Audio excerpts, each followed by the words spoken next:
तव दास दास म्हणता, माते कशाचे भय, रामा जाईन ज्या स्थळी सुख घना,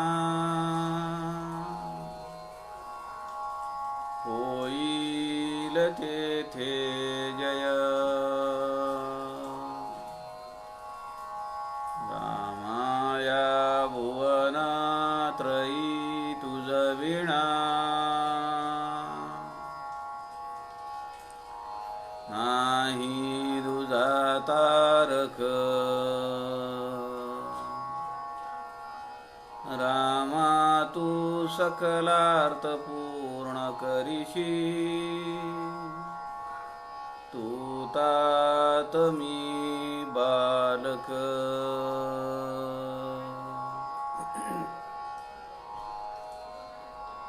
सुखा सारिखे पूर्ण वैराग्य ज्याचे, वसिष्ठापरी ज्ञान योगेश्वराचे,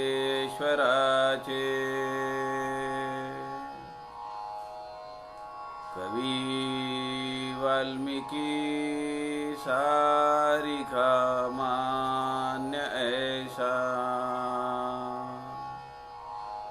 नमस्कार माझा सद्गुरु रामदासा,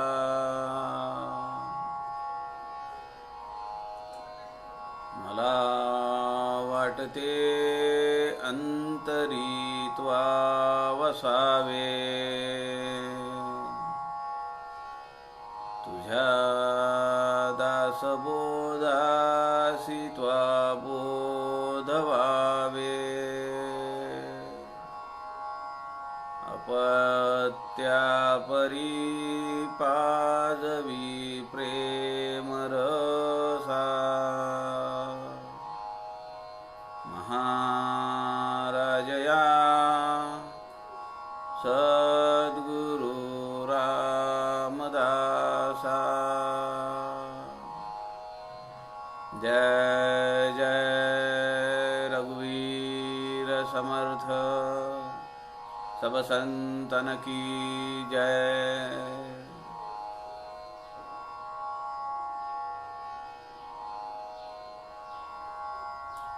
सज्जन हो, नमस्कार। समर्थ रामदासांच्या ग्रंथराज दासबोध या ग्रंथाचं चिंतन अभ्यास करण्याचा प्रयत्न आपण करतो आहोत। यामध्ये आपण काल दशक 17 समास 8वा तत्वनिरूपण हा समास काल पाहत होतो। समास हा तसा एका दृष्टीने पाहिला तर जटिल आहे, समजून घेण्यासाठी अवघड आहे। कारण आपलं कधी लक्षच नसतं अशा तत्वांकडे। समर्थ आपल्याला हे तू नाहीयेस, हे तू नाहीयेस, हे तुझं नाहीये, आणि तू जरी किती म्हणालास माझं आहे तरी ते तुझं होऊ शकत नाही, हे आपल्याला समर्थ समजावून सांगतायत। आणि जशी समज आली तेव्हापासून जे आम्ही हे माझं आहे, हे म्हणजे मी आहे, ते म्हणजे मी आहे, हे सगळं माझं आहे, अशा आविर्भावात आपण राहतो। आणि ते एवढ्या पटकन असं कुणी सांगितलंय म्हणून आपल्याकडनं ते डिटॅच होईल असं होत नाही। त्यामुळे समर्थांनी दासबोधामध्ये पंचीकरणाचा अभ्यास करायचा आहे असं किमान 4 ते 5 वेळा दशक 16 पर्यंत सांगितलं की पंचीकरणाचा अभ्यास करायचा आहे, पंचीकरण केलं पाहिजे तर आपल्याला ज्ञानाचं विज्ञान होऊ शकतं असं जे समर्थ सांगतात, तर ते किमान 4 ते 5 वेळा समर्थांनी याचा उल्लेख केलेला आहे. काल आपण पाहत होतो की आपण अगोदर सुरुवातीला 4 वाणी पाहिल्या, त्यानंतर अंतःकरण पंचक पाहिलं, परा पश्यंती मध्यमा वैखरी या 4 वाणी, त्यांचं स्थान आणि त्यांचं वाहन किंवा अभिव्यक्त होण्याचं साधन काय आहे ते आपण पाहिलं. त्याचप्रमाणे आद्यकवी मुकुंदराजांच्या विवेक चूडामणीमध्ये 5वी वाणी जी आलेली आहे ती परब्रह्म, वाहन किंवा साधन जे आहे ते निशब्द आणि स्थान सर्वव्यापी अशी दासबोधामध्ये 5व्या वाणीचा कुठेही उल्लेख नाही, पण आद्यकवी मुकुंदराजांनी त्यांच्या विवेक सिंधूमध्ये ती वाणी घेतली आहे. अशा ह्या समर्थांनी सांगितलेल्या 4 वाणी. त्यानंतर आपण पाहिलं ते अंतःकरण पंचक. अंतःकरण, मन, बुद्धी, चित्त आणि अहंकार असे हे 5 अंतःकरणाचे घटक ते आपण पाहिले. त्यानंतर पंचप्राण पाहिले. प्राण, व्यान, उदान, समान, अपान. त्यानंतर कर्म इंद्रिय पाहिली. वाचा, पाणी, पाद, शिश्न, गूद हे कर्म इंद्रिय प्रसिद्ध. शब्द, स्पर्श, रूप, रस आणि गंध हे विषय पंचक आहेत त्यांचे. त्यानंतर आपण ज्ञानेंद्रिय पाहिली. श्रोत्र, त्वचा, चक्षु, जिव्हा आणि नाक. आपण काल अंतःकरण पंचक नाही, हे जे विषय पंचक आहेत, वाचा, पाणी, पाद, शिश्न, गूद हे कर्म इंद्रिय प्रसिद्ध. शब्द, स्पर्श, रूप, रस आणि गंध हे त्यांचे विषय पंचक आहेत. असं आहे की हे 5 कर्म इंद्रिय, 5 ज्ञानेंद्रिय, 5 विषय पंचक. समर्थांना आपल्याला हे पटवून द्यायचे की ही सगळी रचना स्वतंत्र आहे, की ज्याचा मी ज्याला म्हणतोय त्याच्याशी काही संबंध नाहीये. आणि या ठिकाणी समर्थांनी जे अंतःकरण पंचक, अंतःकरण प्राणपंचक, ज्ञानेंद्रिय, कर्मेंद्रिय पंचक, 5वे विषय पंचक, ऐसी हे 5 पंचके, 5 25 तत्वांचा जो मेळ समर्थांनी घातलाय, तर ते समर्थ म्हणतात की अंतःकरणाचे 5, प्राणांचे 5, ज्ञानेंद्रिय 5, कर्मेंद्रिय 5 आणि त्यांचे विषय हे 5 असे हे 5 25 तत्व जी आहेत तर ती आहेत. ऐसे हे 25 गुण मिळून सूक्ष्म देह जाण, याचा कर्दम बोलीला श्रवण केले पाहिजे. आणि काय आहे की हे सगळं मिश्रण आहे. कर्दम म्हणजे मिश्रण. आता असं आहे की या ठिकाणी समर्थांनी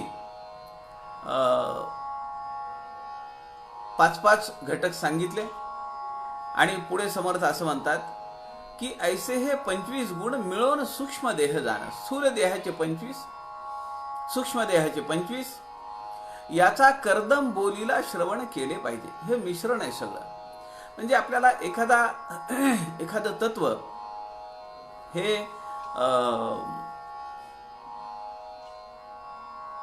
उदाहरण धरून चला की मांस हे तत्व आहे.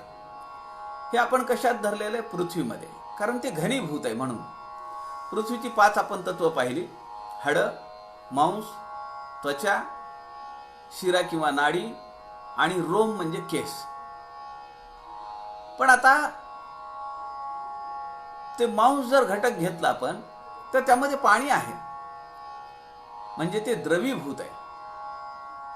ते पाणी आहे म्हणजे ते मिश्रण आहे, पाणी आणि कठीणत्व किंवा घनत्व. पण त्याच्यात पाण्याचा अंश आहे म्हणजे ते आप त्यामध्ये सुद्धा आहे. असे अनेक आपल्याला प्रत्येक घटक जो आहे, प्रत्येक तत्व याचा मिश्रण झालेलं आहे आणि ते आपण पुढे पाहणार आहोत. अंतःकरण व्यान श्रवण वाचा शब्द विषय आकाशाचा, पुढे विस्तार वायोचा, बोलिला असे श्रीराम. समर्थ सांगतायत अंतःकरण, व्यान, श्रवण आणि वाचा. आता खरं तर जेव्हा मी तुम्हाला म्हणालो की आपण याचा एक तक्ता केला पाहिजे, तो जर तक्ता केला तर त्यामध्ये आपल्या असं लक्षात येईल की समर्थांनी जे हे सांगितलंय याचा कसा संबंध आहे. बघा, अंतःकरण व्यान म्हणजे वायू आहे, श्रवण म्हणजे कान आहे, वाचा म्हणजे बोलणं आहे, तोंड आहे. यांचा विषय शब्द आहे. शब्दाने होतं हे सगळं. म्हणजे कसं आहे की अंतःकरणामध्ये एखादी आठवण आली, ती आठवण कुणी फिरवलेली आहे? व्यान जो वायू आहे त्यांनी ते सगळीकडे फिरवलेलं आहे. म्हणून व्यान हा घटक आलेला आहे. म्हणजे अंतःकरण पंचकातला एक घटक अंतःकरण. व्यान हा वायूमधला एक घटक. श्रवण हा आकाशाचा घटक आहे. कानामध्ये पोकळी आहे, तो आकाशाचा घटक आहे. वाचा हे एक इंद्रिय आहे. आता असं आहे की कर्म इंद्रिय आणि ज्ञान इंद्रिय ही दोघांची फोड आहे तिथं. म्हणजे श्रवण हे ज्ञानेंद्रिय, वाचा ही कर्म इंद्रिय, आणि त्यांचा विषय काय आहे तर शब्द आहे. आता हा शब्द जो आहे तो आकाशाचा गुण आहे. हे सगळं, ही आपली बोललेली प्रक्रिया जी आहे, हे जे बोलणं आहे, हे सगळं कुठं जातं? ते सगळं आकाशामध्ये जाऊन स्थिर होतं. म्हणून समर्थ असं म्हणतात की अंतःकरण व्यान श्रवण वाचा शब्द विषय आकाशाचा. आपल्याला ह्याची जोड घालता आली पाहिजे. पुढच्या ओळीमध्ये समर्थ म्हणतात मन समान, त्वचा, पाणी, स्पर्श, रूप हा पवनी. बघा, मन आहे ते संकल्प विकल्प करतं. अंतःकरण पंचकातला एक घटक आहे. पाचाचा या पाचही प्रकारांमधला कर्मेंद्रिय, ज्ञानेंद्रिय, अंतःकरण आणि प्राणपंचक, या ह्याच्यातला प्रत्येक ह्याच्यातला घटक हा येतोच तिथं, आणि तो बरोबर त्याच्याशी रिलेटेड आहे. मन आहे समान वायू आहे. आता मन आपल्याला माहिती आहे की ते संकल्प विकल्प करतं आणि अंतःकरण पंचकाचा एक घटक आहे. समान जो वायू आहे या ठिकाणी, हा समान वायू तो जो संकल्प विकल्प होतो आहे त्याला सगळीकडे पोहोचवतोय. म्हणजे बुद्धीचं काम तो सोपं करतो. पुढे त्याच्या बुद्धी आहे की जी निर्णय घेते. मन समान त्वचा, त्वचा हे ज्ञानेंद्रिय आहे. उष्ण, गरम, कठीण, मऊ हे त्यातून आपल्याला समजतं. त्वचा. त्यानंतर समर्थ म्हणतात पाणी म्हणजे हात, हे कर्म इंद्रिय आहे. मनाने संकल्प केला, त्याला सगळीकडे फिरवलं समान वायूनी. त्वचेने ते जाणून घेतलं, हाताने तो काम करायला लागला. आता दुसरा जर विचार आपण यामध्ये करू तर असं आहे की हा जो समान वायू आहे किंवा वायू म्हणू आपण त्याला, तो स्पर्श देतोय. वायूतूनच होतो ना स्पर्श. गरम आहे, उष्ण आहे, कठीण आहे, हे सगळं जे आहे ते त्वचेला जे ज्ञान मिळतं. आणि जेव्हा थंडी वाजते तेव्हा आपण पाणी म्हणजे हाताने पांघरून घेऊन झोपतो. पुढे समर्थ म्हणतात, स्पर्श रूप हा पवनी. म्हणजे पुन्हा हवेचा संबंध आला. स्पर्श होणं, त्या थंडी आहे, उष्णता आहे, उष्णता असेल तर मग उठतो, हाताच्या बोटाने फॅन लावतो किंवा एसीचं बटन दाबतो, दार खिडक्या उघडतो. असा कर्म इंद्रिय, ज्ञान इंद्रिय, पंचप्राण आणि अंतःकरण पंच, या सगळ्यांचा प्रत्येकाचा एक एक घटक घेऊन एक तत्व तयार होत आहे. आणि ते तत्व किंवा ती सिस्टीम ती काम करत असते. बुद्धी उदान नयन चरण रूप विषयाचे दर्शन, संकेते बोलिले मन घालून पाहिजे श्रीराम. चित्त अपान जिव्हा शिष्ण, रस विषय आप जाण, पुढे ऐका सावधान पृथ्वीचे रूप श्रीराम. अहंकार प्राण घ्राण, गूद गंध विषये जाण, ऐसे केले निरूपण शास्त्रमते श्रीराम. समर्थांनी सांगितलंय की अशा प्रकारचं निरूपण हे शास्त्रांनी केलेलं आहे. आता यामध्ये आपण जर पाहिलं, बुद्धी उदान नयन आणि चरण. आता बुद्धी जी आहे तर ही आपल्याला माहिती आहे की अंतःकरण पंचकाचा एक घटक आहे. बुद्धी, त्याला पुढे समर्थांनी जोडलंय उदान. हा जो उदान वायू आहे, वायूचा एक घटक आहे. आणि या उदान आणि त्यानंतर नयन आणि चरण, डोळ्यांनी पाहणे, आणि चरण म्हणजे पाय आहेत. डोळे हे ज्ञान इंद्रिय आहेत आणि चरण किंवा पाय जे आहेत हे कर्म इंद्रिय आहेत. बुद्धीने एक निर्णय घेतला, त्याला उठवण्याचं काम किंवा त्यावर शिक्कामोर्तबाचं जे काम आहे तर हे प्राणपंचापैकी उदान करतं. मग ते डोळ्यामध्ये येतं, कारण डोळ्यांचा आणि उदान वायूचा संबंध आहे. डोळ्यांच्या पापणींची उघडझाप करणं हे उदानशी संबंधित आहे. उदान वायू डोळ्यांच्या पापणींची उघडझाप करण्यासाठी कारणीभूत आहे. आणि मग हे ठरल्यानंतर चरण, आपले पाय चालायला लागतात आणि ते त्याचं कर्म होत आहे. रूप विषयाचे दर्शन, संकेते बोलिले मन घालून पाहावे. चित्त अपान जिव्हा शिष्ण, चित्त हे चिंतन करतं. आपल्याला माहिती आहे की जेव्हा विषय मनामध्ये येतो तेव्हा त्याचं चिंतन चालू होतं. चित्त अपान, अपान हा जो वायू आहे, या वायूने आपल्याला माहिती आहे की अन्नाशी संबंधित हा वायू आहे. मग चिंतन भुकेचं असेल, विषयाचं असेल, त्याच्याशी त्या अन्नाशी संबंधित आहे. आणि त्यानंतर समर्थ म्हणतात की जिव्हा शिष्ण, जिव्हा ही लाळ ग्रंथी आपल्याला माहिती आहे आणि तिची देवता आहे वरुण.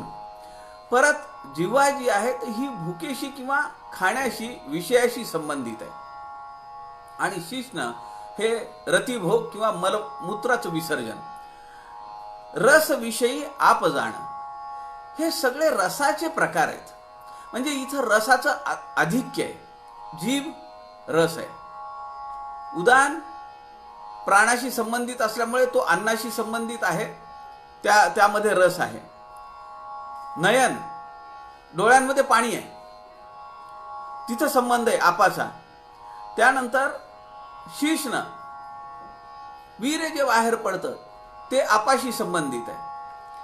असा समर्थ पुढे म्हणतात की रस विषय आप जाणं, हे सगळे रसाचं आधिक्य या ठिकाणी आहे. आणि हे काय, जसं वर सांगितलं की आकाश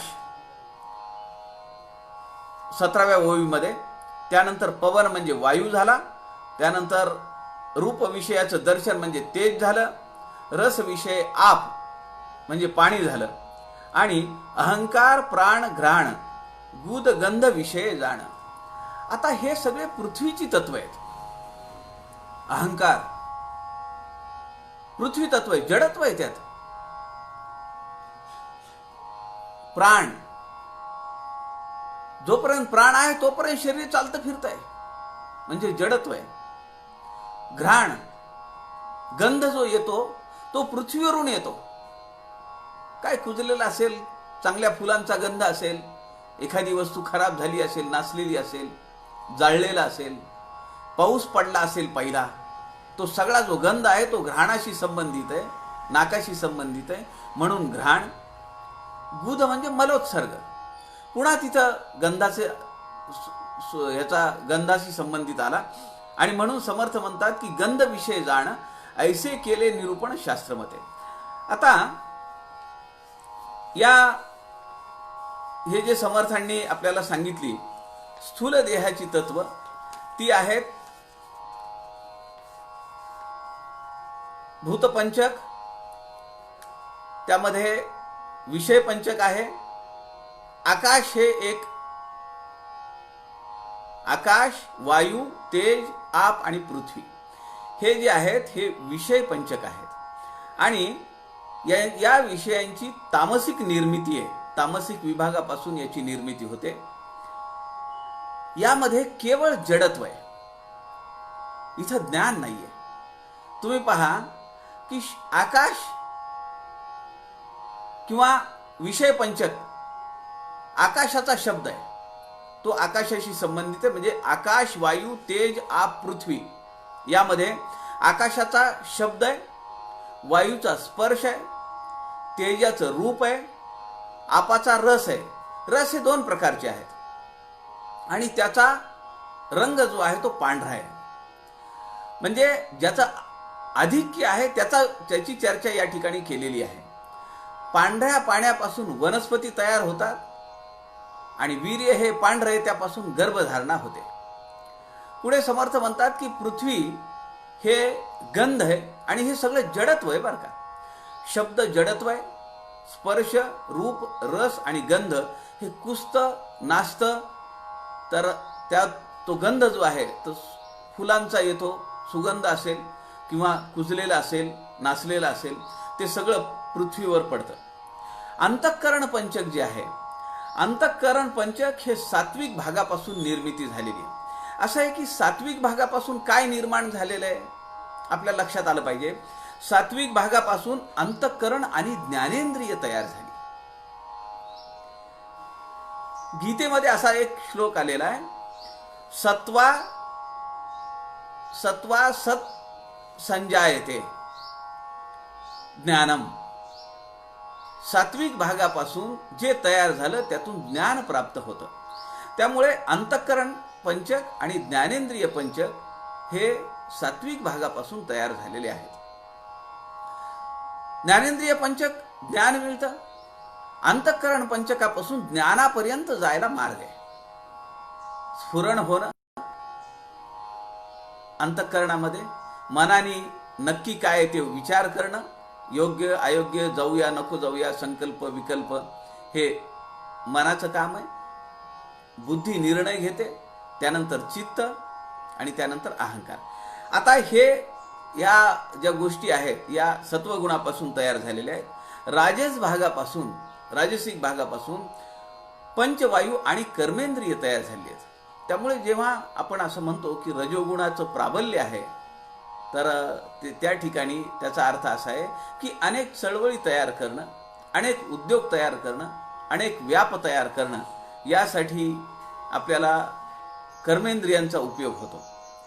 तामसिक जे आहे, तर या तामसिक वस्तू ज्या आहेत त्यामध्ये हे सगळं विषय पंचक आहे तामसिकमध्ये, आणि ते म्हणजे शब्द, स्पर्श, रूप, रस आणि गंध. हे विषय पंचक जे आहेत हे तामसिक आहे. आपण पहा की शब्दातून माणसाला दुःख निर्माण होतं, अदवा कुणी बोलून गेलं त्यातून दुःख निर्माण होतं. स्पर्श, मारामारी झाली, किंवा रूपातून रूप कसं आहे त्यावरून सुद्धा रस आणि गंध जो आहे, तर या गोष्टी समर्थ असं म्हणतात की हे सगळं जड रूप आहे, यामध्ये कुठेही ज्ञान नाही. प्राणपंचक आपण पाहिले. आता ह्या अंतःकरण पंचकामध्ये अंतःकरण आहे, त्यानंतर मन आहे.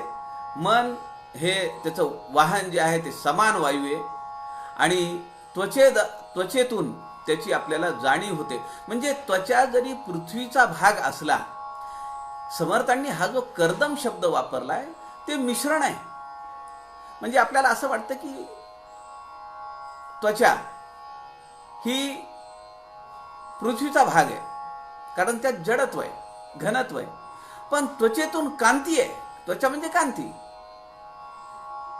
रूप अभिव्यक्त होतं त्यातून, म्हणजे ते तेज सुद्धा आहे. पण प्राबल्य कशाचं आहे? जडत्वाचं आहे. म्हणून तो पृथ्वीचा एक भाग ठरला किंवा पृथ्वीचं एक तत्व ठरलं. त्यानंतर समर्थ पुढे असं म्हणतात की स्पर्श होतो त्वचेद्वारे. हाताने थंडी लागली तर आपण कर्म इंद्रिय जे आहे ते पांघरून घेणं, पंखा लावणं, घाम पुसणं, ह्या गोष्टी हाताने होतात. म्हणून आपल्याला ज्ञान होतं त्वचेने, पण कर्म जे आहे तर ते हाताने होतं. त्यानंतर बुद्धी जी आहे तर ही उदान वाहनावर बसून असते आणि चक्षुद्वारात येऊन पायाच्या साह्याने रूप विषयाचे ग्रहण करतो. त्याला जे पाहायचं असतं, निसर्ग सौंदर्य पाहायचं आहे, अजून कुठं पर्यटनाला जायचं आहे, तर तो पायाच्या माध्यमातून, कर्म इंद्रिय हे पाय आहे आणि त्यातून तो जातो. पण ज्ञान इंद्रिय त्याचं काय? पाय घेऊन जातील त्याला बागेपर्यंत, पण फुलांना पाहण्याचं काम किंवा बद्रीनाथ केदारनाथला गेल्यानंतर हिमालयाचं दर्शन घेण्याचं काम, केदारनाथाचं दर्शन घेण्याचं काम हे चक्षुद्वारे होत आहे. म्हणजे ते ज्ञानेंद्रिय आहे. चित्त हे अपान वायूवर स्वार झालेलं असतं आणि रस विषय भोगतं. आता हा जो रस विषय आहे तर तो समर्थांनी आता जे जोडी लावलेली आहे त्यामध्ये जीभ आहे, त्यामध्ये शिश्न आहे आणि जिभेने तो रसाचा स्वाद घेतो आणि शिश्नाने हेच रसाचा त्याग करतो, असं या घटकामध्ये सांगितलेलं आहे. पुढे प्राणपंचक आहेत. व्यान, समान, उदान, अपान आणि प्राण याचा आपण सविस्तर विचार त्या वायुस्तवनामध्येही केलेला आहे. ज्ञानेंद्रिय पंचक आपण काल हेही पाहिलं की कान, त्याची देवता जी आहे ती दिशा आहे, म्हणजे आकाश आहे, आणि त्वचा त्याची देवता आहे वायू, कारण वायूतून आपल्याला ह्या सगळ्या गोष्टी समजतात. म्हणून देवता वायू आहे. शीत आहे, उष्ण आहे, कठीण आहे, मऊ आहे, कोमळ आहे, कसं आहे तर त्याचं जे ज्ञान होतं ते त्वचेतून होतं. डोळे ही याची जी देवता आहे तर ती सूर्य आहे, ज्याला आपण विश्वचक्षु असं म्हणतो. ज्ञान सगळं जे होतं ते डोळ्यातून होतं आणि ते ज्ञान होण्यासाठी सूर्य आवश्यक आहे, म्हणून त्याची अधिष्ठात्री देवता ही सूर्य आहे. ज्ञान मिळवणे किंवा रूप, एखादी गोष्ट पाहणे आणि त्यातून ज्ञान मिळवणं हे या डोळ्यांचं काम आहे. जिभेची देवता ही वरुण आहे. वरुण म्हणजे पाणी. आपल्याला माहिती आहे की जिभेच्या at the base of tongue, जिभेच्या जिथं हे होते तर जी बसवलेली आहे त्या तिथं लाळ ग्रंथी आहेत आणि तिथून कंटिन्युअस लाळ ही तोंडामध्ये येते, ती अन्नाचं पाचन करते, त्यातून रस तयार होतो आणि याच जिभेतून आपल्याला आंबट आहे, गोड आहे, खारट आहे, तुरट आहे या सगळ्या गोष्टी समजतात. जिभेवर जे बर्ड्स असतात, जसं आपण पाहतो की डोळा असून उपयोग नाही, त्याला त्याची जी देवता आहे अधिष्ठात्री देवता सूर्य आणि शक्ती जी आहे चक्षु, तर हेच पाहिजे तिथं. तसं जिभेच आहे. जिभेला वरुण म्हणजे लाळही पाहिजे आणि जिभेवर असलेले जी शक्ती आहे की ज्यातून आपल्याला, त्याला टेस्ट बर्ड्स असं म्हणतात, जिभेवर जे कोंब आलेले असतात, बारीक कोंब असतात आणि त्यातून आपल्याला जर ते कोंब नसतील तर आपल्याला कुठलीही टेस्ट येणार नाही. त्यानंतर नाक, आपल्याला माहिती आहे हे ज्ञानेंद्रिय पंचकामध्ये गंध घेण्यासाठी आहे. पण याचा जर आपण एक जेव्हा तक्ता करू, कोष्टक करू, तर त्यामध्ये आपल्याला लक्षात येईल की आता उदाहरण तुम्हाला मी या ठिकाणी दाखवतो, हे पृथ्वी आहे. पृथ्वीचं हे कोष्टक आहे आणि यामध्ये पृथ्वी हे जे पृथ्वी, गंध, त्यानंतर अहंकार, जडत्व आहे. पृथ्वी जडत्व आहे, अहंकार सुद्धा जडत्व आहे. अहंकार हे अंतःकरण पंचकातला एक घटक आहे. त्यानंतर प्राण, प्राण या देहाला चालवतो म्हणजे तो जडत्व आहे आणि तो पंचप्राणांपैकी एक आहे. तो जडत्वाशी संबंधित आहे कारण वर पृथ्वी आहे. आणि त्यानंतर खाली नाक आहे. नाकाने जो गंध आपण घेतो तो गंध पृथ्वीवरून येतो, पृथ्वीवरच तो होतो. त्यामुळे नाकाच्या देवता जी आहे तर ती अश्विनी कुमार आहे. आणि पुन्हा खाली गुद म्हणजे पुन्हा सगळं मलोत्सर्ग जो आहे, जी सगळी घाण या देहातून पडते ती पृथ्वीवरच पडते. असं हे एक एक कोष्टक जर आपण केलं तर आडवं किंवा उभं, त्याला समर्थांनी असं म्हणलंय कोठा करावा. शब्द समर्थांचा आहे 18व्या ओवीमध्ये, मन समान त्वचा पाणी, स्पर्श रूप हा पवनी, ऐसे हे आडाखे साधुनी कोठा करावा. म्हणजे आपण असं जरी पाहिलं किंवा असं जरी पाहिलं आडवं आणि उभं तर आपल्या असं लक्षात येईल की ही सगळी तत्व जी आहे ती एकमेकांना अनुरूप आहेत आणि त्या तत्वांच्या गाठोड्यावर हा देह चाललेला आहे. पण माझा आणि त्या तत्वांचा कुठेही संबंध नाहीये. काय आहे की आता हे कर्मेंद्रिय पंचक शेवटचं जे आहे कर्मेंद्रिय पंचक, यामध्ये वाणी, कर्म इंद्रियांमध्ये वाणी आहे. तर कर्म इंद्रियांची ही वाणीची देवता आहे अग्नी. अग्नी असल्याशिवाय बोलता येत नाही. आपण काय म्हणतो, काय बोलण्यात तेज आहे. जसं रूपाचं तेज असतं तसं बोलण्याचं तेज असतं. चेहऱ्यावर जसं तेज असतं तसं बोलण्याचं तेज असतं. म्हणून आपल्याला काही गोष्टी रटाळवाण्या वाटतात, काही गोष्टी पटकन लक्षात येतात किंवा पुन्हा पुन्हा ऐकाव्या वाटतात. म्हणून वाणीची देवता जी आहे तर ती ही अग्नी आहे. हातांची देवता हे कर्मेंद्रिय आहे. कर्मेंद्रिय दुसरा घटक आहे आणि त्याची देवता जी आहे तर ती इंद्र आहे. त्यानंतर पाय, या पायाची देवता, पाय हे तिसरं कर्मेंद्रिय आहे, त्याची देवता उपेंद्र किंवा विष्णू आहे. आणि जननेंद्रिय याची उपस्थ किंवा शिष्ण ज्याला आपण म्हणू, त्याची जी देवता आहे ती प्रजापती आहे. प्रजापतीपासून आपल्याला माहिती आहे की सगळा विस्तार होतो आणि त्यामुळे जननेंद्रियातून प्रजावळ होणे किंवा पुढे विस्तार होणे, वंशवृद्धी होणे हे त्याचं काम आहे. आणि त्यानंतर गुद जे आहे मलोत्सर्गाचं जे इंद्रिय आहे त्याची देवता यम किंवा मृत्यू आहे. आता ही सगळी स्थूल देहाची आपण घटक पाहिले. सूक्ष्म देहाची जी 25 तत्व आहेत, ही सूक्ष्म देहाची 25 तत्व ती अंतःकरण पंचक जे पहिलं आहे ते अंतःकरण, त्यामध्ये आपण पाहिले की आठवण किंवा स्फुरण हे परत परत रिपिटेशन होईल थोडं, पण त्यामुळे आपल्या गोष्टी पक्क्या लक्षात राहतील. आठवण किंवा स्फुरण होणं, त्याची देवता आहे विष्णू. दुसरं जे अंतःकरण पंचकातला घटक आहे ते म्हणजे मन, आणि हे मन संकल्प विकल्प करतं, त्याची देवता आहे चंद्र. तिसरा जो घटक आहे ती म्हणजे बुद्धी. अंतःकरण, मन, बुद्धी. बुद्धी ही निश्चय करते, निर्णय करते आणि त्याची देवता आहे ब्रह्मा. त्यानंतर चौथा जो घटक आहे ते आहे चित्त, आणि चित्त म्हणजे चिंतन करणे, तोच विषय मनात घोळवत राहणे, आणि त्याची देवता आहे नारायण. आणि अहंकार म्हणजे अभिमान धरणे किंवा मी आता हे करणारच, आणि त्याची देवता आहे रुद्र. आपल्याला माहिती आहे की अहंकाराला ठेच बसली की माणूस खवताळतो किंवा चिडतो, म्हणून त्याची देवता जी आहे ती रुद्र आहे. आता काल आपण याचं एक उदाहरणही पाहिलं. समजा आता आज असं आपल्या लक्षात आलं की आज संध्याकाळी एखादा कार्यक्रम आहे आणि त्या कार्यक्रमाला जायचंय ही अशी आठवण आली, स्फुरण झालं की अरे आज 15 ऑगस्टचा कार्यक्रम आहे आणि संध्याकाळी तो एक नाट्य आविष्कार आहे आणि त्याला जायचं, हे आपल्याला स्फुरण झालं. हे अंतःकरणातली आठवण आहे. अंतःकरण पंचकापैकी एकाचं काम आहे हे आठवण करणं किंवा स्फुरण देणं. मग मन काय करतं की जाऊया का नको, लॉकडाऊनचे दिवस आहेत, गर्दी असेल का,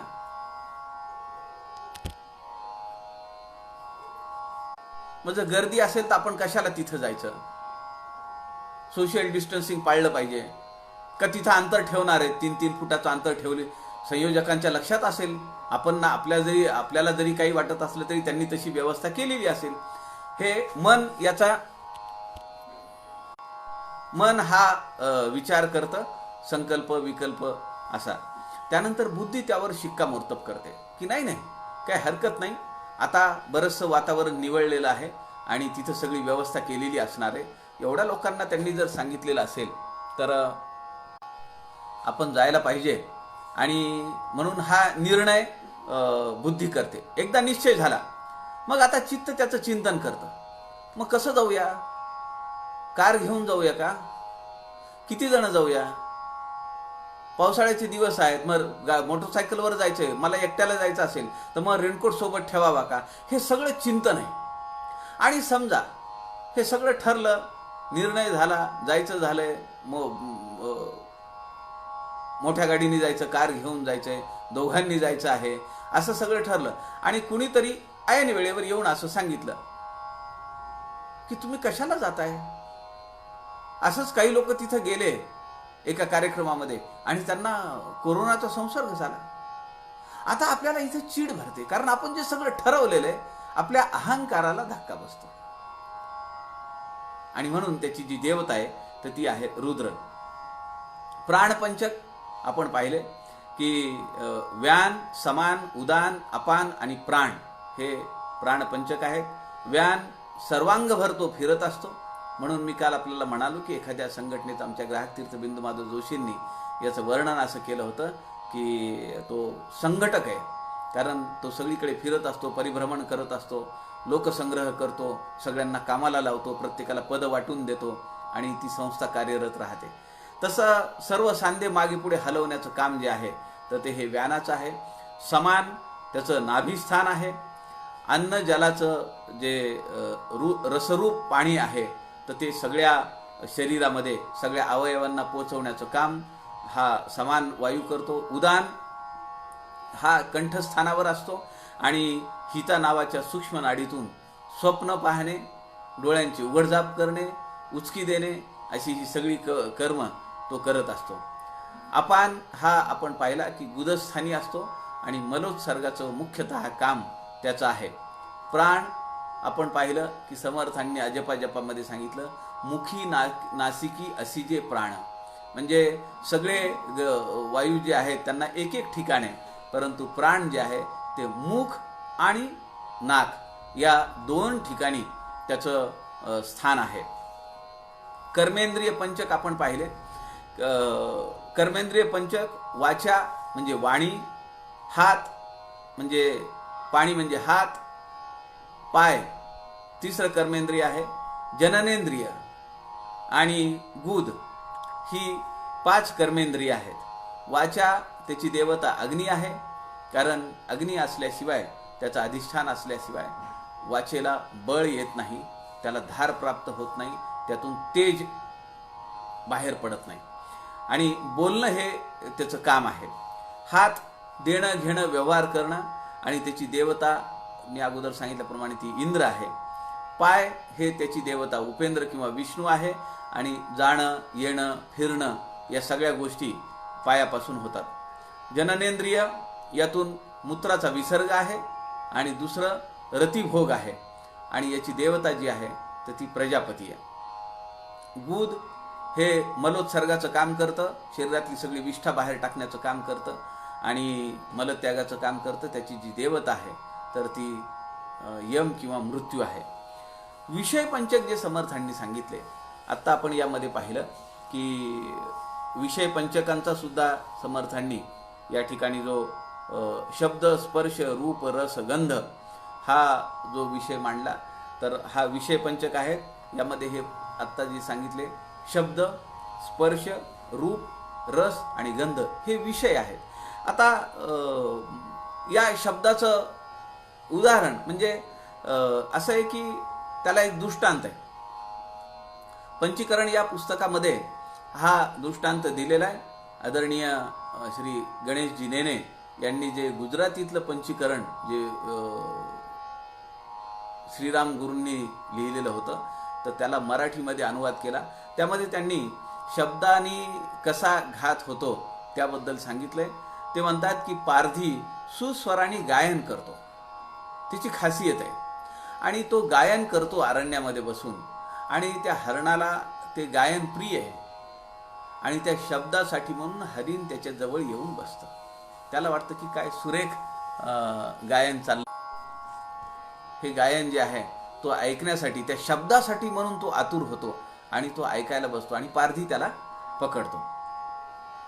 स्पर्श या विषय पंचकांनी मानवी जीवनाला भ्रमित केलेलं आहे. म्हणून आपल्याला या ठिकाणी हे आता त्यावरून आपण आपला अंदाज घेतला पाहिजे किंवा आपल्या जीवनाकडे पाहिलं पाहिजे की हे जे विषय पंचक आहेत हे आपल्याला कसे भ्रमित करतात किंवा कशी फसवाफसवी करतात. एखाद्या गाण्यासाठी, एखाद्या शब्दासाठी कुणी आपल्याला अप्रेस करत असेल, कुणी आपलं कौतुक करत असेल, त्यामध्ये आपण गुंततो. म्हणून शब्द हे आपल्याला गुंतवण्यासाठी किंवा विषय आपल्याला भ्रमिष्ट करण्यासाठी हे उपयोगी आहेत. स्पर्श, आता माहिती आहे की स्पर्शासाठी एक काळ असा असतो की स्पर्श मिळावा वाटतो, त्यासाठी आतुरता असते, आसुसलेला स्वभाव असतो, आणि त्यातून आपण खरं तर हे जे विषय पंचक आहेत ना, समर्थांना असं सांगायचंय की या विषयांमध्ये आपण अडकून पडतो. एक एक विषय सुद्धा आपल्या मृत्यूला आमंत्रण देऊ शकतो. जर समजा पाचही विषयांमध्ये एखादा माणूस जर रममान झालेला असेल तर किती हाय रिस्क आहे त्याच्यासाठी. ती रिस्क किती मोठी आहे.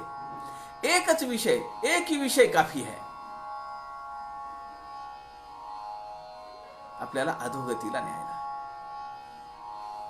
मग जर 5 विषय त्यामध्ये जर आपण आसक्तता, लिप्तता जर वाढवली तर आपण आपला आत्महत्यारा आहे असं म्हणू का नाही. दुसरा जो विषय आहे तर तो आहे स्पर्श. काय होतं त्यालाही दृष्टांत आहे. आता हे सगळे दृष्टांत मी जे सांगतोय ते पंचीकरण पुस्तकातले आहेत. त्याच्यातून आपण आपले मनामध्ये आपण अंतर्मुख होऊन विचार करू शकतो की कुठल्या स्पर्शाने घातकता आहे. अनेक वेळा आपल्याला ठकवलेलं आहे, फसवलेलं आहे, किंवा आपण त्यात अडकून पडलेलो आहोत. स्पर्श यामध्ये तो एक प्रसंग असा दाखवलाय किंवा उदाहरण, ते दृष्टांत असा दिलेला आहे की लोक काय करतात, हत्तीला पकडण्यासाठी जंगलामध्ये खड्डा करतात मोठा, त्यावर लाकडं अंथरतात आणि त्यावर गवत टाकतात, आणि त्या खड्ड्याच्या पलीकडे एक लाकडी हत्तीन उभी करतात, आणि हत्तींचा कळप आला की हे जे लोक आहेत ना, हे त्या कळपाला तिकडे ढकलत नेतात. आता बाकीच्या सगळ्या हत्तींच्या लक्षात येते की समथिंग गोइंग रॉंग, पण त्यातला एखादे 2 काय होतात, ते लांब उभ्या असलेल्या लाकडाच्या हत्तीनीकडे पाहतात आणि तिच्या स्पर्शासाठी म्हणून ते तिकडे वळतात. हत्तीन पलीकडे आहे, मध्ये खड्डा आहे पण तो दिसत नाही, आणि त्या हत्तीच्या स्पर्शासाठी म्हणून ते तिकडे जातात आणि खड्ड्यात पडतात. त्यांच्या जीवावर बेततं ते. हा स्पर्श विषय. रूप आपल्याला माहिती आहे, पतंग, त्याला माहिती आहे की बाबा इथून आपल्याला, म्हणजे त्याच्या लक्षात येत नाही असं नाही की आपला देह जाणार आहे, आपण जळून खाक होणार आहोत. पण पतंग काय करतो, त्या प्रकाशावर झडप मारतो आणि आपला प्राण देतो. पुढे रस. असं आहे की या दृष्टांतामध्ये मासे पकडणारा जो मासेमारी असतो तो काय करतो, मच्छीमार माणूस, त्यांनी जो गळ टाकलेला असतो त्या गळाला त्यांनी रस लावलेला आहे. मासे जवळ येतात आणि तो रस टिपण्यासाठी म्हणून तोंड त्याच्यात घालतात. आणि तो जो गळ असतो तो अत्यंत पॉइंटेड असतो.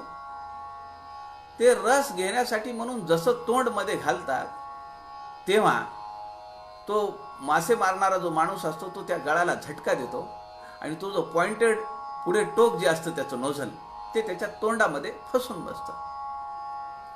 आणि तो तोंडामध्ये खूप असल्यामुळे मासा त्याला पकडला जातो आणि माशाचा जीव जातो. गंध, त्याला दृष्टांत असा दिलाय, भुंगा आहे, एखादा किडा आहे की जो कमळांमधल्या अनेक फुलांमधला गंध घेण्यासाठी भुंगा धरून चला भ्रमर, तो कुठून लांबून लांबून लांबून त्या कमळापर्यंत येतो आणि त्याचं लक्षात येत नाही. त्या गंधामध्ये तो एवढा लिप्त होतो, रमून बसतो. तो गंधाचा स्वाद घेत असताना त्याच्या लक्षातच येत नाही की संध्याकाळ झाली आहे. आणि संध्याकाळ झाल्याबरोबर कमळ जे आहे ते आपल्या पाकळ्या मिटून घेतं. जो भुंगा कठीण अशा लाकडाला छेद करतो, पण तो त्या पाकळ्यांमधून नाही बाहेर पडत, आपला जीव गमावून बसतो. समर्थांनी किंवा हे जे विषय पंचक आहेत, याला जे पंचीकरणामध्ये जे दृष्टांत दिलेले आहेत, तर या दृष्टांतामध्ये शेवटी असं म्हणलंय की 5 विषयांपैकी एकच विषय जीवाला धोक्यात आणू शकतो. जर 5ही विषयांमध्ये जर जीव लिप्त झालेला असेल की हे माझं आहे म्हणून, तर त्याचं काय कसं होईल? किती भयानक आहे. म्हणून समर्थ म्हणतात की हे कुठलंही आपलं नाही आहे. आपलं काय आहे? स्वस्वरूप आहे. त्याच्यात तो विषय तो झाला त्यांचा नारायण. आमचा विषय काय झाला पाहिजे? समर्थ झाला पाहिजे. आमचा विषय काय झाला पाहिजे? प्रभू श्रीरामचंद्र झाले पाहिजेत. आणि तो जर झाला तर मग आम्हाला बाकीच्या विषयांमध्ये स्वारस्य राहणार नाही. आणि म्हणून ही जी यंत्रणा आहे ती निरुपयोगी होईल, आमच्यावर तिचा कुठेही प्रभाव पडणार नाही. असा ही सगळी तत्वांची रचना आपल्याला या ठिकाणी सांगितली आहे. खरं तर आता पंचप्राण झाले, ज्ञानेंद्रिय झाली, कर्मेंद्रिय झाली, विषय पंचक झाले. ही सगळी तत्व आपण जर अंतर्मुख होऊन साक्षी भावनेने जर पाहिली तर ही त्या त्या भूतांची आहेत. आकाशाची 5 तत्व, पृथ्वी, आप, तेज, हे सगळं ज्याचं त्याचं आहे. माझं काय? मी कुठेच नाहीये त्याच्यात, किंवा ते मला कुठेही बाधू शकत नाही. एका अर्थाने जर पाहिलं तर ते त्यांची कामं करतायत. बरं, ती अशा पद्धतीनं कामं करतायत की ती मी थांबवू नाही शकत. थांबवली तर सगळंच ठप्प होईल. म्हणून ती यंत्रणा त्यांची कामं करते, ती त्या त्या भूतांची आहेत. ती सगळी जी विषय आहेत हे त्या त्या भूतांचे आहेत. जसं आपण आकाश पाहिलं की आपल्या शरीरामध्ये आकाश आहे, त्यापासून काम, क्रोध, शोक, मोह, भय आहे. हे सगळे जे विकार आहे ते त्याचे त्याचे आहेत. त्यात माझा कुठेही रोल नाहीये, हे लक्षात आलं पाहिजे. दुसरं, हे सगळी तत्व जातात. आकाश, वायू, प्राण, आप, तेज, सगळी तत्व जातात. केव्हा? जेव्हा या देहाला मृत्यू येतो तेव्हा. आणि इथं काय राहतं? केवळ जड तत्व राहतं. जड तत्व आपल्याला माहिती आहे की हे सगळं पृथ्वीपासून तयार होत आहे. आणि पृथ्वी ही मुळात जड आहे. वायू राहतो का? कुठलाही वायू राहत नाही. आप राहतं का? शरीरामधलं कुठलंही पाणी राहत नाही. वायू राहत नाही, आप राहत नाही. तेज जातच ना. डोळ्यातून दिसतं का? बोलता येतं का? भूक लागते प्रेताला का? त्याच्यापासून पुढे वंशवृद्धी होऊ शकतो, म्हणजे तेज तत्व जातं. आकाश त्याच्यातल्या ज्या पोकळ्या आहेत त्या पोकळ्या सगळ्या निघून जातात म्हणजे त्या निश्चित पडतात. आणि हे काय राहतं शेवटी? केवळ जड तत्व राहतं या जड तत्व असलेल्या पृथ्वीवर. हे विशेष आहे. पृथ्वी आता या देहामध्ये जर आपण जड तत्व पाहिली तर काय काय येतो? या देहामध्ये आहेत हाडं, ती जळून खाक होतात. मांस ते सुद्धा जळून जातं. त्वचा ही या देहाची तत्व आहेत, जड तत्व आहेत. त्वचा ही जळून जाते. शिरा किंवा नाडी हे जड, हे जमिनीवर राहतं, इथंच पडतं. ते या देहाशी संबंधित असलेली हाडं आहेत, त्यातलं मांस आहे, त्यातली कातडी आहे, त्यामध्ये शरीरामध्ये असलेल्या शिरा नाड्या, ज्यांनी जे अंतस्त्राव होत आहेत ग्रंथीचे, ते सगळीकडे वाहून नेले. रक्तप्रवाह सगळीकडे वाहून नेला. त्या सगळ्या शिरा नाड्या इथंच राहतात. रोम म्हणजे केस. पाचवं तत्व आहे पृथ्वीचं. हाडं, मांस, त्वचा, शिरा किंवा नाडी आणि रोम. रोम म्हणजे केस. तर हे सगळं जे आहे हे सगळं इथं पृथ्वीवर राहतं. मग तुम्ही त्याला जाळा किंवा त्याला दफन करा आणि ते शेवटी कुठे जातं? पृथ्वीमध्ये विरतं. आता असं आहे की एक दृष्टांत आहे. पंचमहाभूतांची तत्व वेगवेगळी जर समजली, आपण जर असं म्हणलं की हे सगळं वेगवेगळं आहे, कर्मेंद्रिय वेगळी आहेत, ज्ञानेंद्रिय वेगळी आहेत, आकाश तत्व वेगळं आहे, वायू प्राणपंचक वेगळे आहेत, हे सगळं वेगळं वेगळं आहे असं जर म्हणलं तर आपल्या समोर देह येणार नाही. आपण पृथक्करण करतोय. नेती नेती नेती ज्याला म्हणतात, हे म्हणजे मी नाही, ते म्हणजे मी नाही, ज्ञानेंद्रिय म्हणजे मी नाही, कर्मेंद्रिय म्हणजे मी नाही, विषय पंचक म्हणजे मी नाही, आकाश तत्व म्हणजे मी नाही, प्राणपंचक म्हणजे मी नाही. मग मी आहे कोण? त्याच्यासाठी पंचीकरण या ग्रंथामध्ये एक दृष्टांत दिलाय.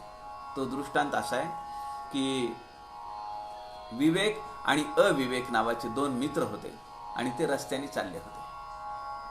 आणि ते रस्त्याने जात असताना पाय दुखतायत, तर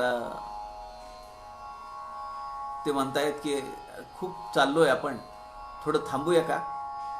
आणि तेवढ्यात एकाला गाडी दिसते. तो म्हणतो की अविवेक नावाचा जो मित्र असतो तो म्हणतो, एक काम करू, आपण ती गाडी येते त्या गाडीमध्ये बसून जाऊ. बैलगाडी येते तिकडनं, गाडी त्या गाडीतून याच रस्त्याने ती पुढे जाणार आहे, आपल्याला तेवढाच आराम होईल, गाडीमध्ये बसून जाऊ. तर तो विवेक जो मित्र असतो तो म्हणतो, कुठे आहे गाडी? तो म्हणतो, ते काय समोरून येतेय, आवाज येतोय, शब्द आहे, चाक आहेत, त्याला जडत्व आहे, बैल आणतायत, त्याला कुणीतरी वाहून आणतंय म्हणजे वायू आहे तिथं, त्याला अंतःकरण पंचक आहे. तो माणूस जो बसलेला आहे ज्याच्या हातात कासरा आहे तो बुद्धी आहे म्हणजे अंतःकरण पंचक आहे, ज्ञानेंद्रिय आहेत, कर्मेंद्रिय आहेत, वायू पंचक आहे, विषय आहे. अशी ती गाडी तिकडनं येते आणि ती गाडी तिथं जवळ येते. मग तो विवेक विचारतो मित्र अविवेकला, कुठे गाडी? तो म्हणतो, ही काय समोर आहे आपल्या, तुला दिसत का नाहीये? तो म्हणतो, मला हात लावून दाखव ना तू गाडी. तो त्या गाडीच्या जूला हात धरतो. तर तो म्हणतो, ही गाडी आहे का? हे तर जू आहे.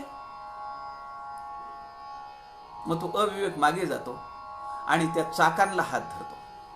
तो म्हणतो, आता दिसतंय का तुला हे गाडीचं चाक? तो म्हणतो, गाडीचं चाक आहे, ते गाडी नाहीये. मग तो जिथं तो साठा जो असतो तिथं जातो, त्याला हात लावतो. तो म्हणतो, आता दिसलीये का तुला? तो म्हणला, ही गाडी कुठे आहे? ते पाट्या टाकलेल्या आहेत. मग खाली तो हाताला आऱ्याला हात लावतो. तो म्हणतो, आता तो म्हणतो, तो आरा आहे, तो गाडी आहे का? आणि असं ठरलेलं असतं की समजा ती जर गाडी नसेल तर तो अविवेक असं म्हणतो की जर ती गाडी नसेल तर तू मला थोबाडीत मारलं पाहिजे. अगोदर असं ठरलेलं असतं त्यांचं. कारण विवेक विचारतो की गाडी कुठे आहे.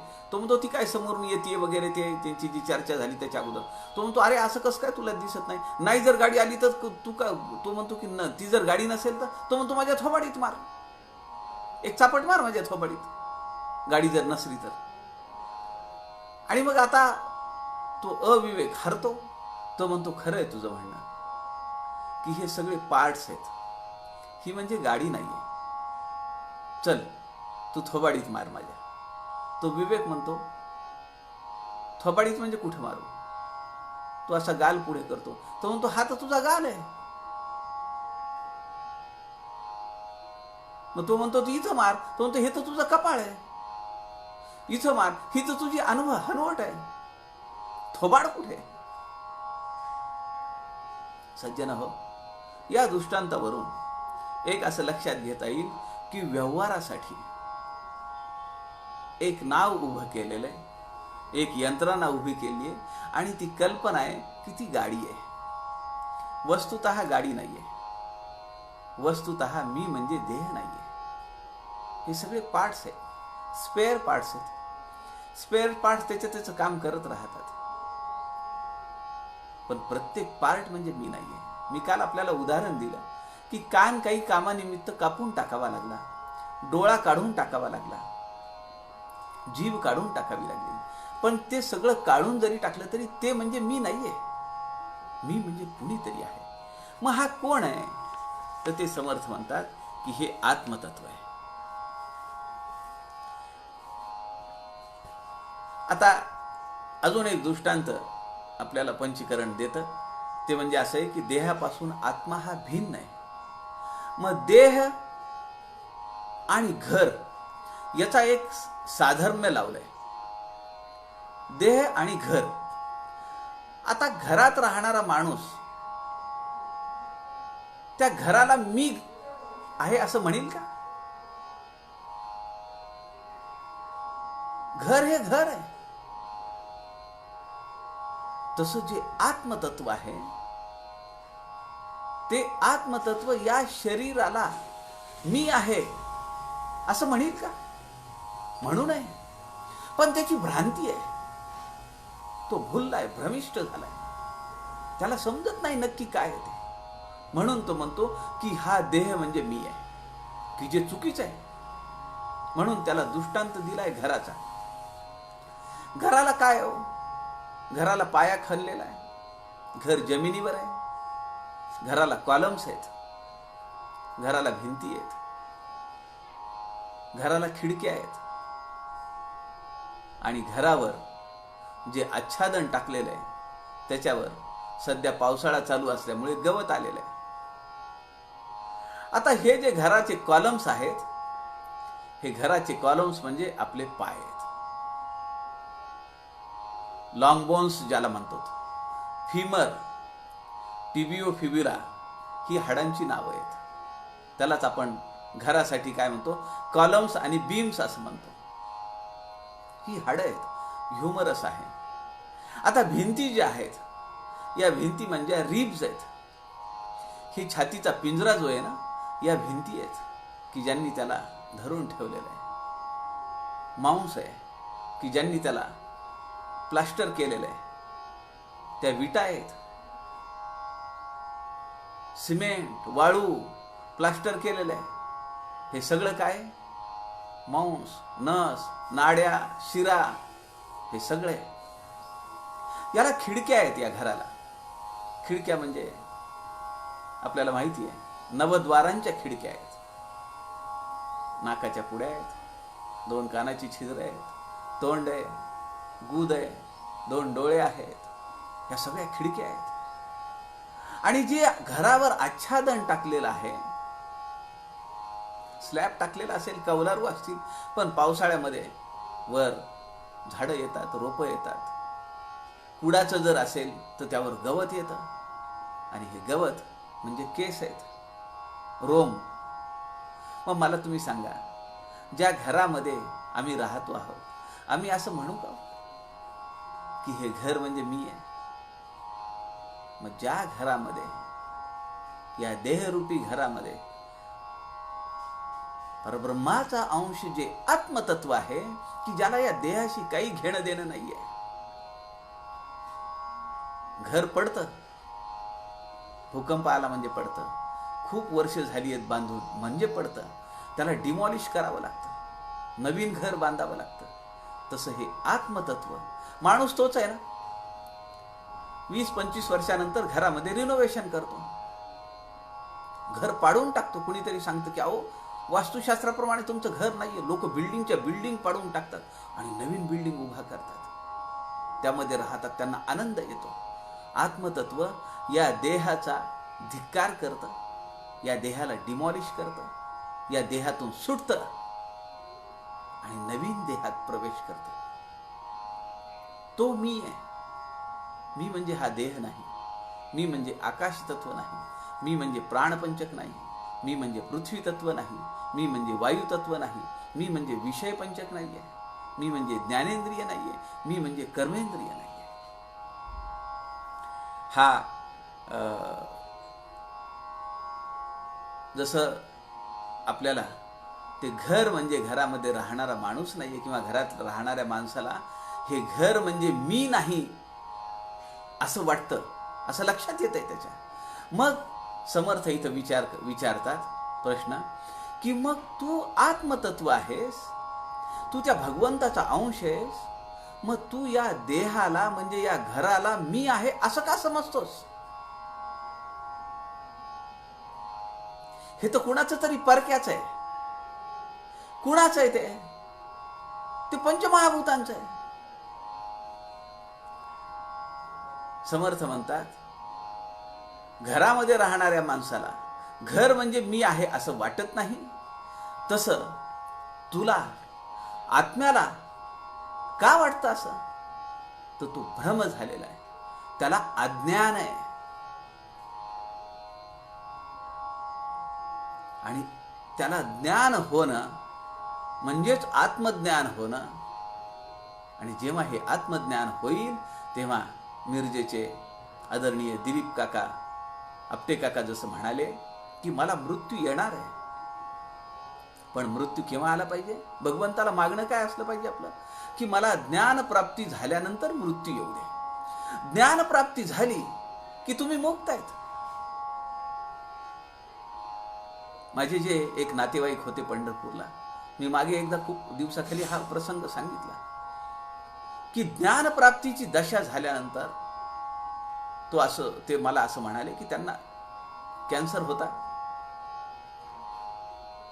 आणि खूप वेदनाही होत्या. मी त्यांच्याशी बोलत होतो, एकांत होता, म्हणून मी त्यांना विचारलं तात्या ह्याचा त्रास नाही का होतो? तर ते म्हणाले त्रास कुणाला आहे? मग दासबोधाचा अभ्यास कशासाठी करायचा? मला फार अंतःकरणात जाऊन ठसलेलं आहे ते. त्रास कुणाला आहे? आहेत ते भोग भोगून संपवले पाहिजेत. तोंडातून जात नव्हतं जेवण, म्हणून मग पातळ रस करून ज्यूस करून द्यायचं चालू केलं, तेही बंद झालं. मग इथं ट्यूब लावली, त्या ट्यूबमधून ते सोडणं चालू झालं. त्याही परिस्थितीत दीड महिना ते जगले. पण त्या सगळ्या नळ्या ते पाहून आपल्याला खूप वाईट वाटायचं. झाले ह्या गोष्टीलाही 10-1 वर्ष होऊन गेली. पण मी जेव्हा त्यांना विचारलं की तात्या ह्या सगळ्या ह्याचा त्रास नाही का होत? तर ते म्हणाले त्रास कुणाला आहे? आणि खरंय का नाही, हे पंचीकरण सगळे समजल्यानंतर आपण जर हे जाणून घेतलं तर आपल्या असं लक्षात येईल की त्रास मला नाहीये, त्या कर्मेंद्रियांना त्रास आहे. डोळा फुटला, ज्ञानेंद्रियाला त्रास आहे. श्वास घेता येत नाहीये, प्राणपंचकाला त्रास आहे. पण मी वेगळा आहे का? कुठला भ्रम आहे, कुठलं अज्ञान आहे की ज्यामध्ये मी अडकून पडलोय? आणि या घरात राहणारा माणूस म्हणायला लागला की मी घर म्हणजे मी आहे. मूर्खामध्ये आपण गणना करू का नाही? किंवा आपण तरी म्हणू का की हे घर म्हणजे मी आहे? मग ही दारं खिडक्या यांना कशासाठी मी माझं म्हणायचं? असे की अजून एक दृष्टांत आहे. परक्या वस्तूवर ममत्व केल्याने बंधन निर्माण होतं आणि माणूस कारागृहात पडतो. काय दृष्टांत आहे हे का? परक्या वस्तूवर ममत्व, मी असं म्हणालो की हा जो देह आहे हे अनेक विषयांनी अनेक तत्वांनी बनलेला आहे, पण तो म्हणजे मी नव्हे. पण हा परक्यांचा आहे, पंचमहाभूतांचा आहे, प्राणपंचकांचा आहे, विषय पंचकांचा आहे, पण मी त्याला माझा म्हणायला लागलो आणि मी त्यात अडकून पडलो. बरं, हे माझं नसताना मी त्यावर ममत्व दाखवलं, त्यावर माझा अधिकार दाखवला, म्हणून मला 84 लक्ष योनीमध्ये कारागृहात मी पडलो. आता एक दृष्टांत आहे. काय झालं की एक मातब्बर माणूस होता, संपन्न होता. त्याला असं वाटलं की लॉकडाऊनचा काळ आहे, या लॉकडाऊनच्या काळामध्ये आपण एक पारायण ठेवूया आणि संध्याकाळी कीर्तन ठेवूया.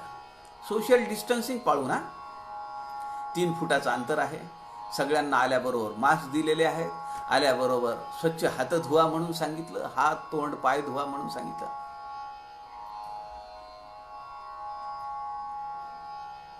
चक्षु डोळे पाणी, चरण वसन पाणी, हे आपण पाहिलंय.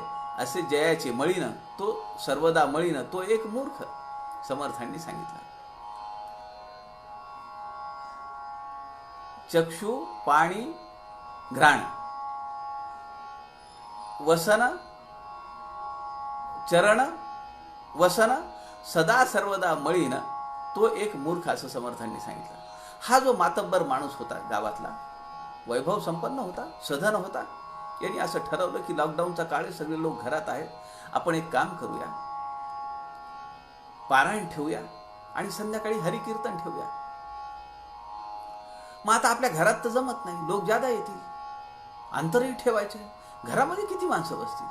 म्हणून त्यांनी काय केलं, गावातले जे पंच आहेत त्यांच्या अधिकारामधलं, पंचायत जी आहे त्यांच्या अधिकारामध्ये एक मोठा हॉल होता, तो घेतला. त्यांनीही दिला. चांगलं काम आहे, करा ना तुम्ही, तुम्हाला चांगल्या कामासाठी नाही कोण म्हणताय, म्हणून त्यांनी तो हॉल त्याला दिला. आता या मातब्बर माणूस असलेला माणूस त्यांनी काय केलं, 1-2 दिवस पारायणाला लोक आले, लोक म्हणाले कशाला जा लॉकडाऊनच्या पिरियडमध्ये, विनाकारण कोरोना आपल्याला संसर्ग होईल, त्यामुळे लोक गेलेच नाहीत. याचा उद्देश सफल झाला नाही. पण यांनी काय केलं, त्या ग्रामपंचायतनी, त्या पंचांनी जे दिलेलं होतं तो हॉल आपल्या ताब्यात ठेवला. आता पंचही गेले विसरू. थोड्या दिवसानंतर पंचांच्या लक्षात आलं की अरे म्हणले, हे यांनी आपला हॉल ताब्यात घेतला, पण यांनी काहीच केलं नाही म्हणले तिथं. हा म्हणला होता, म्हणले हरिकीर्तन करतो, भगवंताचं भजन करतो, भगवंताचं सगुण नाम संकीर्तन करतो, मी जप करतो, पण यांनी काहीच केलं नाही म्हणले. यांनी आपला हॉल ह्याच्या कब्जात ठेवलाय म्हणले. मग त्यांनी निरोप पाठवला, तर हा त्यांनाच म्हणायला लागला. ते निरोप घेऊन जो माणूस आला, निरोप घेऊन येणारा माणूस कोण होता, त्या पंचांनी पाठवलेला होता. मग कधीतरी डोळ्याकडनं निरोप यायचा, दिसत नाहीये, आता तरी भगवंताचं स्मरण करा, आता तरी पारायण करा, आता तरी दासबोध वाचन करा, आता तरी ग्रंथाचा ज्ञानेश्वरीचा अभ्यास करा. नाही जमत आहे. पुन्हा एकदा निरोप पाठवला, दात सगळे गेलेले आहेत, उच्चार होत नाहीये, काहीतरी करा, नामस्मरण तरी करा बसल्या जागेवर. नाही करत आहे, त्यांनाही ऐकत नाहीये. यांनी काय केलंय, त्या पंचभूतात्मक देहावर जसं त्या मातब्बर माणसाने त्या हॉलवर कब्जा करून ठेवला, खरं तर तो हॉल त्यांचा आहे का, त्याचा आहे का, नाहीये. हे पंचभूतात्मक देह वापरण्यासाठी घेतला होता की या देहाच्या माध्यमातून मी काही साधना करीन, मी काही नामस्मरण करीन, मी काही अर्चन भक्ती करीन, मी काही श्रवण करीन, मी काही वंदन करीन, मी कुठेतरी नमस्कार घालीन, मी कुणाशी तरी सख्य निर्माण करीन, आणि शेवटी मी हे सगळं सोडीन आणि आत्मनिवेदन करीन. पण आत्मनिवेदन तर लांबच राहिलं. आता काय झालं की हे पंच एके दिवशी आले. पंचभूतात्मक देह त्यांनी काही इंडिकेशन्स दिले. डायबिटीस चालू झाला, प्रोस्टेट ग्लँड वाढली, काही काही व्याधी निर्माण झाल्या. हे सगळे पंच त्या गावचे त्याच्याकडे आले. ते म्हणाले, अरे राजा, तू हा आमच्याकडनं हॉल घेतला होता, समोरचं पटांगण घेतलं होतं, तिथं पाण्याचा नळ लावलेला आहे, तो पाणी तू घेतला होता की लोकांना पाय हात धुवायचेत म्हणून. तिथं झाडं लावलेली आहेत, त्यातून वायू स्वच्छ ऑक्सिजन येत होता, प्राणपंचक आहे, ते सगळं तू घेतलं आणि तू तर काहीच केलं नाही. आणि उलट तू आमचा हॉल देत नाहीये, ती वाडी देत नाहीये, ते झाडं देत नाही, ते पाणी देत नाहीये, सगळं त्याच्यावर कब्जा करून बसला तू. तो म्हणाला तुमचं नाहीये, ते माझं आहे. मग त्यांनी सरकारमध्ये फिर्याद दाखल केली. न्यायाधीश बसले. भगवंतानी विचारलं, भगवंत म्हणजे न्यायाधीश आहे, का रे बाबा काय केलं तू, यांच्याकडनं घेतलं ना तू तुझ्या. तो म्हणला माझंच आहे हे सगळं. ते म्हणलं तुझंच आहे, पण तू आम्हाला प्रूफ दे ना, काही कागदपत्र आहेत का तुझ्याकडे की हा हॉल तुझा आहे, लावलेली झाडं ती तुझी आहेत, नळाचं पाणी कनेक्शन घेतलेलं ते तुझं आहे, पृथ्वी आकाश वायू, तो हॉल, ते बांधलेलं सगळं, ती केलेली फरशी, ते जडत्व, हे कुठे तुझं, कुठे तू त्याचा काहीतरी पुरावा दे ना. पुरावा तर काहीच नव्हता. मग न्यायाधीशांनी सांगितलं की तू खोटं बोलतोयस, जोपर्यंत तू यांचा हॉल ते सगळं परत देत नाहीस तोपर्यंत याला कारागृहात टाका म्हणले. सज्जन हो, भगवंत न्यायाधीश आहे, तो विचारील आपल्याला. पंचभूतात्मक देह घेतला, प्राणपंचक घेतलं, कर्मेंद्रिय ज्ञानेंद्रिय घेतली, कर्मेंद्रिय घेतली, विषय पंचक घेतले. अरे सगळं तू काय म्हणाला की मी या सगळ्यांच्या माध्यमातून भगवंता मला तुझं पूजन करायचंय, मला तुझं अर्चन करायचंय, मला तुझं श्रवण करायचंय, पण तू काही केलं नाहीस आणि उलट ह्याच्यावर कब्जा करून बसला. मग तो काय करतो, आपल्याला कारागृहात टाकतो. म्हणजे 84 लक्ष जीव येऊन फिरत बसीतच. यातून आपण बोध घेतला पाहिजे की ही सगळी जी यंत्रणा आहे हे आपलं काही नाहीये, ही सगळी साधन आहेत साधना करण्यासाठी. समर्थ असं म्हणतात, एका ठिकाणी एक श्लोक आहे, तो श्लोक असा आहे की घटदृष्टा घटादी भ्रन्नहा सर्वथान घटो यथा. जो घटाला पाहतो आहे तो पंचभूतात्मक घट आहे, माती आहे, त्यात वायू आहे, पाण्याने तो घट तयार केलेला आहे. घट पाहतो आहे, तो घट होईल का, तो घटापासून वेगळा आहे. तसं श्लोकाचा उत्तरार्ध असं म्हणतो, देहद्रष्टा तथा देहो नाहमित्य अवधार येत. असं होऊ शकत नाही की हा देह म्हणजे घट आहे, या घटाला या देहाला पाहणारा ते आत्मतत्व देह नाही होऊ शकत. घटाचा द्रष्टा घटाहून भिन्न आहे, तसाच देहाचा जो द्रष्टा आहे तो या देहाहून भिन्न आहे, ते आत्मतत्व आहे, ते कधीही देहरूप होऊ शकत नाही.